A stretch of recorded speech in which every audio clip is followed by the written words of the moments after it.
ɗan ƙaramin alhakin da kare na wata rana shine zai baka mamaki. PI PRO Token yana shigowa da manyan sauye-sauye masu girma. An shirya wa PI PRO Token sabon website mai kama da exchanger domin mutane daga sassa daban-daban na duniya su samu damar mu'amala cikin sauƙi.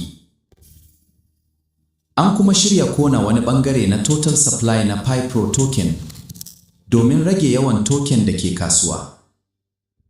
An buɗe ɓangaren staking a cikin website domin masu token su iya ajiye token ɗinsu bisa tsarin da aka tanada. Distribution na farko yana gab da ƙarewa. Yana da kyau ka yi ƙoƙari ka mallaki naka kafin wannan zagaye ya ƙare.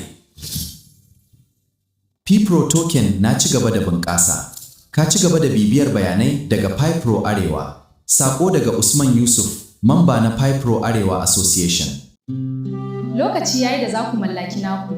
Wannan gaskiya ne. Ku kasance a sahun farko. PI PRO Arewa Token an yi shi ne domin ku. Ina fatan dai kuma kun mallaki naku. Domin PI PRO Arewa Token daban yake da sauran. Kuma zai amfane ku nan gaba. A yanzu yana da sauƙi domin kuwa naira 10 ne kacal duk guda ɗaya.